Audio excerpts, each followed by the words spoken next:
I'm sure you know, cars these days, they are getting pretty damn advanced in terms of all the sensors and how they all interface with one another.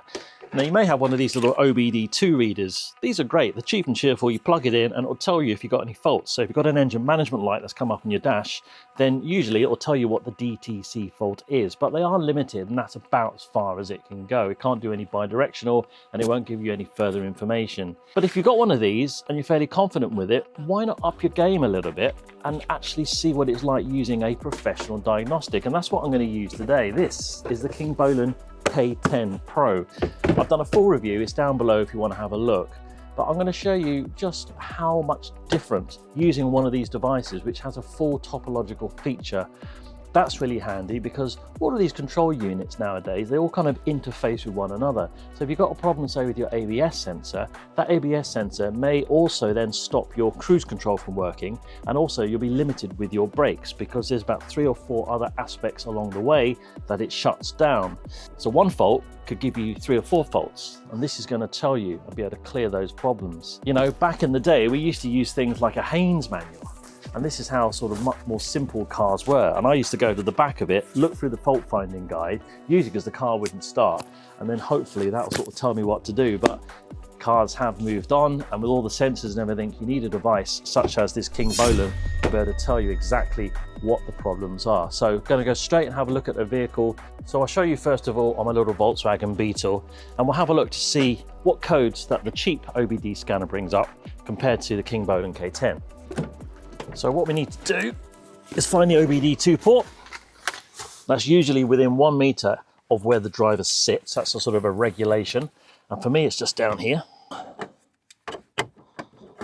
So make sure the ignition is on. It doesn't need to be turned on, but just have it so the lights are on the dashboard. And then follow the instructions on the screen. So let's have a look. Press OK. Does a quick little scan.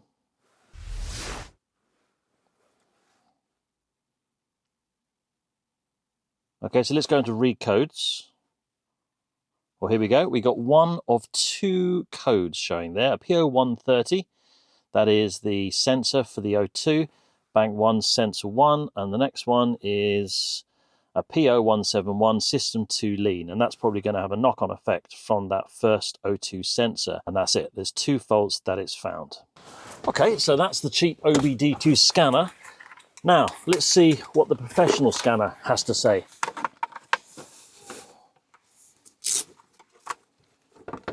And on the back here, there's a magnetic attachment for your Bluetooth OBD2.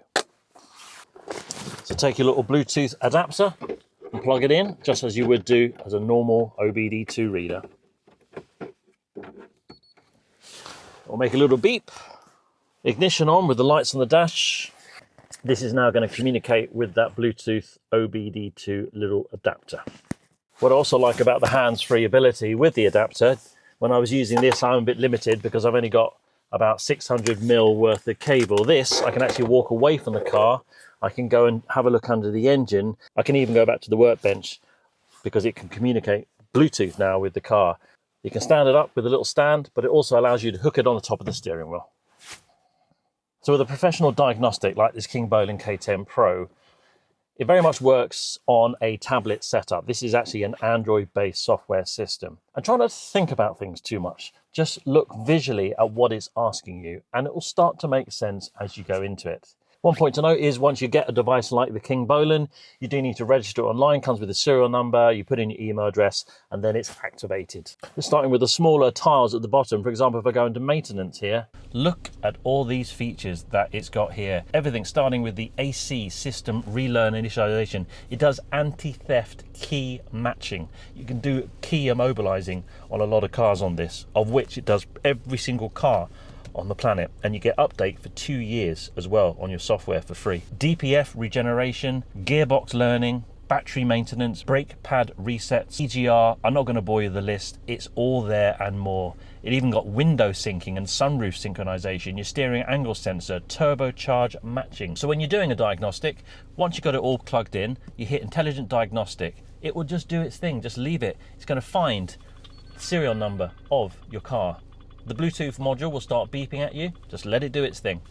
Look at that, straight up with a topological view. So what we got here is all of the different groups of the control units and how they all interlink. And when I press Smart Scan, it's then going to start going through each and every one. It says very clearly at the top of the page, you've got green, which is good and normal. Red, they're the ones that you're going to give you if you've got faults. So let's press Smart Scan here. Look how fast it's running through it. Engine control management done, TCM done, ABS done. And that one at the top there, for example, which is SUMB, that there is not equipped because, as I said, different levels of kit on different cars.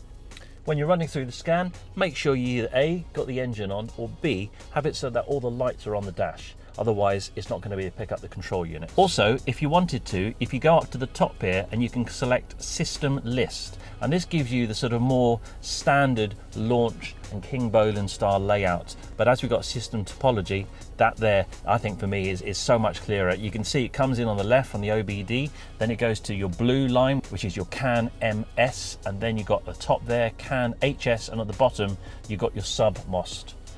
So let's see what the Mercedes has to say with my new K10 Pro. So straight into intelligent diagnostic. It will talk to the car, it will find the VIN number. Away you go. You can start the engine if you want to. There we go, it's found the car. So all I've got to do is select the year now, which is that one there. It's a 2004 Mercedes SL. It's a 350 and it's 3.7 litre. So switch on ignition, which it is. Oh, look at this. It's like a whole family tree of diagnostic ECUs on my car. And there we go, it's running through. It'll take a little while, so I'll see you on the other side. And as you go through the different diagnostics, it might pop up on the screen. This is Mercedes SL, obviously, and it comes up diagnosis on the screen there, just like this here. And you also might find that certain lights come up on the dashboard saying that there's a fault, etc. Don't worry too much about it. It's just that it's gone into that individual control unit, and the dashboard then will give you that error message.